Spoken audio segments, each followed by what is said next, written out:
পথদর্শী যারা শুনছেন সবার প্রতি আন্তরিক কৃতজ্ঞতা। পরাক্রমশালী জিম্বাবুয়ে বাংলাদেশে আসছে, 2 টেস্ট খেলবে বাংলাদেশ। 20 তারিখ থেকে শুরু হবে সিলেট টেস্ট, 28 তারিখ থেকে চট্টগ্রাম টেস্ট, এবং এই পার্টিকুলার 2 টেস্ট নিয়ে আসলে বাংলাদেশের কারোই খুব বেশি আগ্রহ নেই। দলটা যদি জিম্বাবুয়ে না হয় অন্য কেউ হতো, আফগানিস্তানও হতো, সবার একটা আগ্রহের জায়গা থাকতো। আলোচনা যে জায়গা নেই, যেই বিষয় নিয়ে আগ্রহ নেই সেই বিষয় নিয়ে আলোচনা করার প্রয়োজনও নেই। আলোচনার জায়গা হচ্ছে খুব স্পেসিফিক। তাসকিন আহমেদ তিনি missed out from the first test squad. প্রথম টেস্টের যে স্কোয়াডটা দেওয়া হয়েছে সেখানে তাসকিন আহমেদ নেই। প্রথম টেস্টের স্কোয়াডে আরো একজন রয়েছেন যিনি থাকাটা খুব গুরুত্বপূর্ণ মনে করেছেন বাংলাদেশ ক্রিকেট বোর্ড। এটা হচ্ছে 2 নাম্বার পার্ট যেটা নিয়ে আমি আলোচনা করতে পারি, সেটা হচ্ছে নাহিদ রানা। আমি তাসকিনের এক্সপ্লেনেশন দেওয়ার আগে কি কারণে তাসকিনকে রাখা হলো না, কেন তাসকিন নেই, তাসকিন থাকা প্রয়োজন ছিল কিনা, এবং একই সাথে ইবাদত হোসেনের ব্যাপারে বাংলাদেশ ক্রিকেট বোর্ড, বাংলাদেশের সিলেকশন প্যানেলের চিন্তা ভাবনাটা কি সেটা নিয়েও ডিসকাশন করতে চাই। খেয়াল করে দেখবেন যে বাংলাদেশ দল যে ঘোষিত হয়েছে, যেখানটায় 16 জন মেম্বার রয়েছে, সেখানে নাহিদ রানাকে রাখা হয়েছে এবং এই টেস্ট খেলে তিনি পিএসএল খেলতে যাবেন। একদিন আগে আমরা সবাই জানি যে বাংলাদেশের 2 জন ক্রিকেটার পিএসএল খেলার জন্য ঢাকা ছেড়েছেন, পাকিস্তানে গেছেন। 11 তারিখ থেকে পিএসএল শুরু হবে, সেখানে তারা অংশগ্রহণ করবেন। অফারটা ছিল 3 জনের জন্য এবং সেই তৃতীয় ক্রিকেটার হচ্ছে নাহিদ রানা। প্রশ্ন কয়েকটা করবো এবং তারপর ভেতরে ঢুকবো। প্রথম প্রশ্ন যেটা, সেটা হচ্ছে বাংলাদেশ দল এবছরে এবং আগামী বছরে সবচেয়ে সিগনিফিক্যান্ট গুরুত্বপূর্ণ সিরিজ খেলবে বা টুর্নামেন্ট খেলবে কোন ফরম্যাটে? উত্তরটা হচ্ছে টি-20। বাংলাদেশের দ্বিপাক্ষিক সিরিজে টি-20 রয়েছে। বাংলাদেশের এশিয়া কাপ টি-20 ফরম্যাটে হবে, এবছরই হবে। আগামী বছরের শুরুতেই বাংলাদেশ টি-20তে ওয়ার্ল্ড কাপ খেলবে। এখন যেই ফরম্যাটে বাংলাদেশ দল বিশ্বকাপ খেলবে, এশিয়া কাপ খেলবে, দ্বিপাক্ষিক সিরিজ খেলবে, অনেক ম্যাচেস রয়েছে, ভালো পারফর্ম করার সুযোগ রয়েছে, কারণ সবই হবে আমার আবহাওয়ায়, আমার জলবায়ুতে, আমি যে পরিবেশে, আমাদের যে ক্রিকেটাররা যেই পরিবেশে আসলে গড়ে ওঠে পারফর্ম করে সেখানটায়।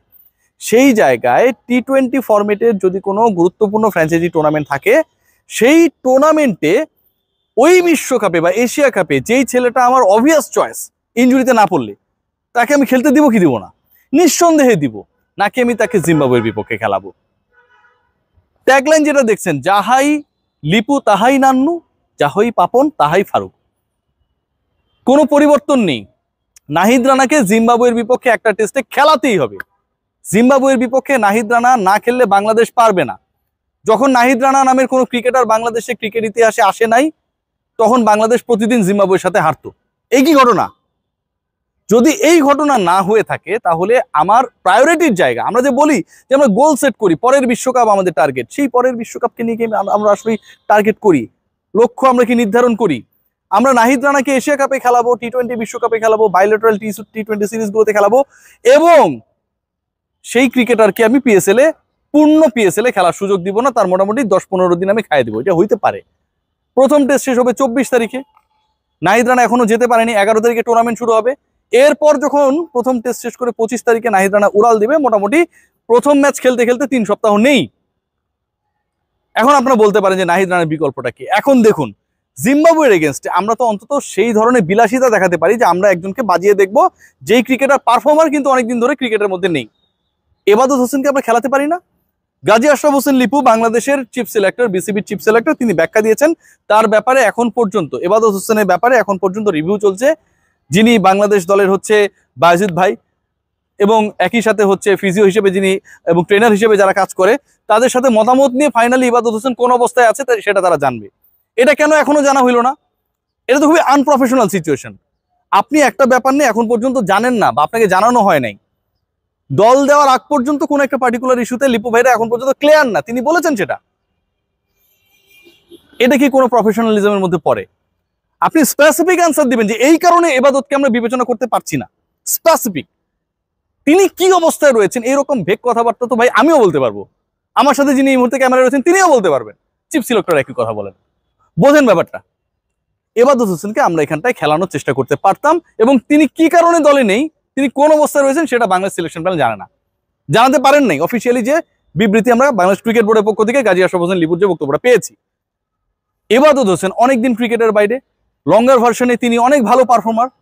এবাদত হোসেন আমরা যদি খেয়াল করে দেখি বিপিএল এ খেলেছেন।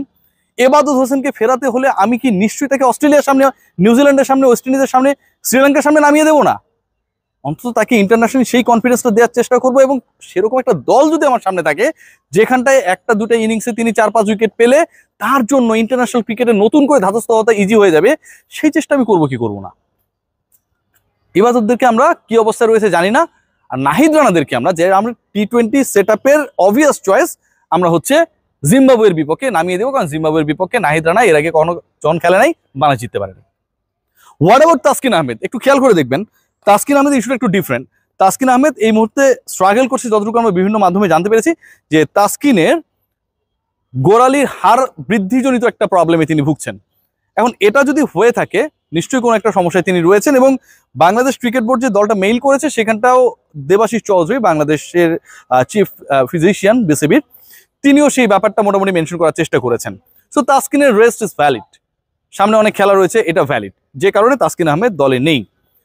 খেয়াল করে দেখবেন আর বাকি গুরুত্বপূর্ণ যে জায়গাগুলো রয়েছে সেখানটায় আমার কাছে মনে হয়েছে বাংলাদেশ দলের সবচেয়ে বড় চ্যালেঞ্জের জায়গা যেটা হবে সেটা হচ্ছে মিডল অর্ডারে ক্লিক করা। ওপেনিংয়ে আমরা দেখেছি মাহমুদুল হাসান জয় তিনি রয়েছেন, জাকির হাসান রয়েছেন এবং সাদমান ইসলাম রয়েছেন। তো ওই জায়গাটাতে পার্টিকুলার জায়গাটাতে সাদমানের পারফরমেন্স নিয়ে কোনো ধরনের আপাতত প্রশ্ন নেই, কিন্তু বাকি যে দুটা ক্রিকেটার আমি নাম বললাম এদের একজন তো তার পার্টনার হয়ে ওপেনিংয়ে নামবেন, তাদেরও কিন্তু ক্লিক করতে হবে।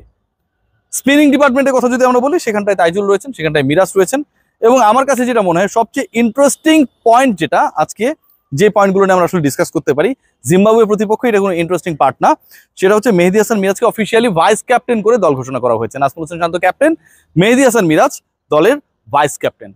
ওভারঅল যে ঘটনাটা ঘটেছে, বাংলাদেশ দল যে ঘোষণা করা হয়েছে, আমরা আগে থেকেই জানতাম যে নাহিদ রানা পিএসএল এ শুরু থেকে খেলতে পারবে না, প্রথম টেস্ট তাকে খেলতে হবে, কিন্তু যখন দল ঘোষণা হয় এবং যখন সেই দলটা নিয়ে আপনি তাকালে কাঁচা ছেঁড়া করলে এবং একটু যদি আপনি বোঝার চেষ্টা করেন যে আসলে যে দলটা ঘোষণা করা হয়েছে নাহিদ রানাকে না নিয়ে কি এই দলটা খেলানো যেত কিনা, স্কোয়াডটা করা যেত কিনা, সেই অপশনটুকু মিনিমাম অপশনটুকু বাংলাদেশের ছিল কিনা, উত্তরটা হচ্ছে হ্যাঁ, বাংলাদেশ ক্রিকেট বোর্ড সেটা করে নাই। বাংলাদেশ ক্রিকেট বোর্ডে এরকম আফসোসগুলোই থাকে, স্পেশালি টি-20 এবং ফ্র্যাঞ্চাইজি লিগগুলোকে কেন্দ্র করে, যেখানটায় সম্ভাবনাময় ক্রিকেটাররা প্রপারলি খেলার সুযোগ পান না। অতীতেও হয়েছে, লিটন কুমার দাস কদিন আগেও তিনি সাক্ষাৎকারে বলেছেন যে তিনি আরেকটু বেশি খেলতে পারলে কলকাতা নাইট রাইডার্সের হয়ে তিনি আরো যদি কয়েকটা ম্যাচ খেলতে পারতেন তাহলে হয়তো তার কনফিডেন্সটা আরো বাড়তো, তার খেলাটা আরো বেটার হতো। বাংলাদেশে এটা কখনোই পসিবল হয় না।